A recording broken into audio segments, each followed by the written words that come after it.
पर उपस्थित पूज्य स्वामी प्रणवानंद जी महाराज,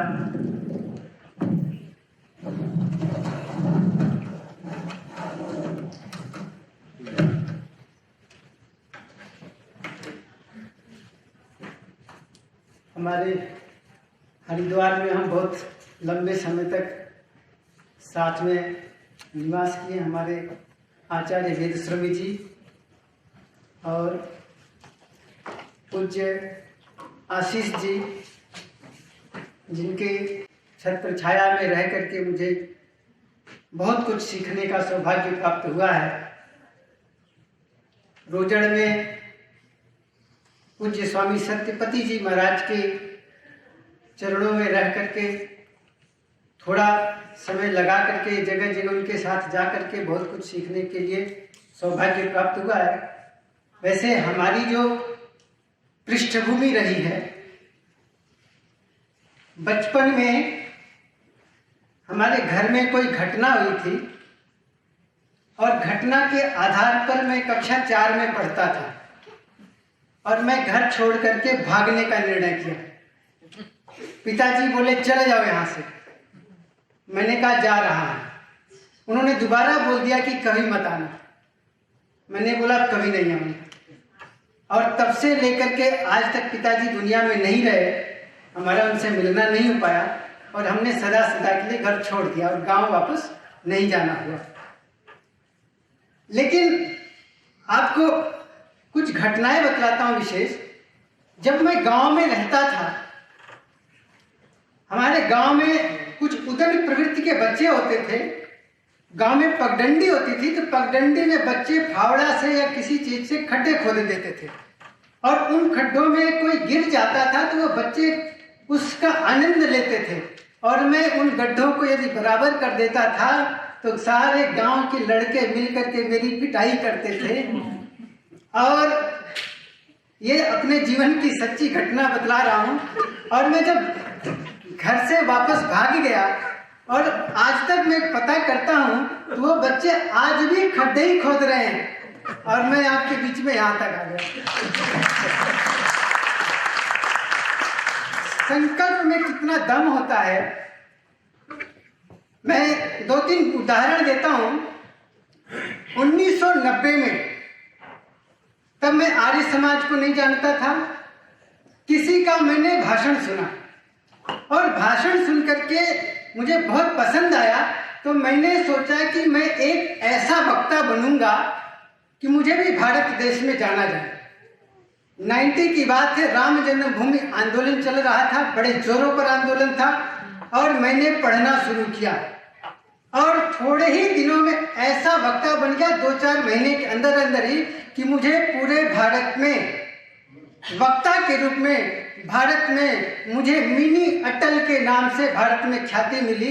और मैं भारत की राजनीति में 1990 से लेकर के आज तक की राजनीति में, जो शीर्ष भारत का राजनीति होता है, एक दिशा तय करने वाला, किसी न किसी रूप में भारत में नींव की ईंट बनकर के देश में बड़ी भूमिका निभाता रहा हूं और राष्ट्रीय स्तर पर काम करता रहा। मैं ये सारी बातें इसलिए बतला रहा हूं, हमारी भारत सरकार ने, पहले संस्कृति की इतनी महत्ता नहीं थी, आचार्य आशीष जी उसके प्रत्यक्ष प्रमाण हैं। 2007 में उत्तराखंड में चुनावी गतिविधियां चल रही थी और संयोग ऐसा होता था कि सारी व्यवस्थाएं उनकी, सब कुछ उनका, और आर्य समाज की विचारधारा को जाकर के उनकी सारी व्यवस्थाओं में हजारों लोगों के बीच में जाकर के दबंगई के साथ में प्रस्तुत करना, वो हमने सीखा था। उसके बाद में हमने जगह जगह उनको कहा था कि यदि आपकी सरकार बन जाए तो आप क्या करेंगे। तो हमने कहा था, जनता के बीच में अपनी तरफ से ही प्रस्तुत कर देते थे कि यदि सरकार बनती है तो आप उत्तराखंड में, तब उत्तराखंड का चल रहा था चुनाव, उत्तराखंड को वैदिक राज्य का दर्जा प्रदान करेंगे। और जैसे ही सरकार बनी, हमने एक हवन का प्रोग्राम रखा। आचार्य जी को, आशीष जी को उसमें ब्रह्मा के रूप में हमने निवेदन किया। आप आए, उत्तराखंड के सारे मंत्रियों को, सारे लोगों को बुलाया और उसमें ऐसा दबाव बनाया, और खंडूरी जी मुख्यमंत्री थे। थोड़े ही समय में उत्तराखंड को संस्कृत का द्वितीय राजभाषा का दर्जा दे दिया गया और कितने लोग उसका लाभ ले रहे हैं। उसके बाद भारत सरकार के एचआरडी मंत्रालय में मुझे काउंसिल बोर्ड के मेंबर के रूप में भी रखा गया। तो देखा कि भारत के इतिहास में इतनी गंदी गंदी बातें पढ़ाई जा रही थी जो अच्छा नहीं था, और अपने ढंग से आचार्य आशीष जी और बहुत सारे विद्वानों से मिल करके तरह तरह से किस प्रकार से हम वैदिक विचारधारा को ठीक ढंग से प्रस्तुत कर सकते हैं सरकार के माध्यम से लगे रहे। और जब 2014 में मोदी जी की सरकार बनी तो सुषमा स्वराज जी योग के पूरे भारत में पूरी दुनिया में योगा डे मनाया जाए इस विषय में एक मीटिंग रखी गई। उस मीटिंग में पूरे भारत से 28 लोग थे। उन 28 लोगों में से एक मैं भी था। उसमें बातचीत चलने लगी। किसी ने कहा ओम होना चाहिए, किसी ने कहा नहीं होना चाहिए, किसी ने कहा कोई वेद का मंत्र होना चाहिए, किसी ने कहा कि मुसलमान नाराज हो जाएंगे, किसी ने कहा ईसाई नाराज हो जाएंगे। जब सारे लोगों की बात सुन लिए फिर मैं भी खड़ा हुआ। मैंने कहा कि एक मंत्र तो कुछ न कुछ वेद का होना ही चाहिए। तो मैंने निवेदन किया ऋग्वेद का मंत्र जो संगच्छध्वम संवदध्वम, तो कई लोग बोले कि इससे बहुत सारे मतभेद आएंगे। तो मैंने कहा कि यदि मतभेद आते हैं तो मैं आपसे निवेदन करता हूं कि यदि जो भावना इस वेद मंत्र में व्यक्त की गई है इसी भावना वाला जो दूसरे संप्रदाय के लोग हैं यदि उनको कोई मतभेद है तो यही भावना वाली बात को ले करके वो प्रस्तुत कर दें तो हम उनकी बात मान लेंगे, और नहीं तो हमारी बात मान लें। तो सुषमा स्वराज जी ने कहा कि ये बात सही है और उन्होंने उस वेद मंत्र को रखने के लिए निर्णय को स्वीकृत कर लिया। और पूरे भारत में या पूरी दुनिया में योगा डे जब मनाया जाता है तो इसी मंत्र से योगा डे का प्रारंभ किया जाता है। अभी मैं उसके बाद में भारत में पहले जो ICCR में पोस्ट होती थी उसमें इस रूप में पोस्ट नहीं थी, बातचीत होती रही। मैं आयुष मंत्रालय में भी काउंसिल बोर्ड का मेंबर हूँ। तो उसमें योगा डे के विषय में जब बातचीत चलनी शुरू हुई तो उसमें यह प्रसंग आया कि जो दुनिया में देश हैं योगा डे मनाया जाने लगा, लेकिन उस योगा डे के भावनाओं को ठीक प्रकार से प्रस्तुत करने के लिए हमारे पास लोग कहाँ हैं। तब उसका एक सिलेबस तैयार किया जाने लगा। और मैं आपको बड़े प्रसन्नता के साथ कहता हूँ कि इस बोर्ड की बैठक में हम भी बैठे थे और ये तय हुआ, और उसमें तय होने के बाद में जितना आर्य समाज के गुरुकुलों में पढ़े हुए विद्यार्थी हैं जितना लाभान्वित हो रहे हैं उतना और कोई भी नहीं हो रहा है। और उसमें उस काउंसिल बोर्ड में जब सिलेक्शन शुरू हुआ तो उसमें सिलेक्शन बोर्ड में सिलेक्शन के लिए हम भी गए और हमको न्यूयॉर्क स्टेट का हेड बना करके भारत सरकार ने योग और भारतीय संस्कृति के लिए भेजा है। न्यूयॉर्क में प्रेरणा जी है, शिकागो में डॉक्टर मोक्षराज जी हैं। ऐसे दुनिया के बहुत सारी देशों में हमारे आर्य समाज से जुड़े हुए जो लोग हैं जा करके हैं। और मैं कहता हूँ न्यूयॉर्क में आर्य समाज के लोग बहुत अच्छा कार्य कर रहे हैं।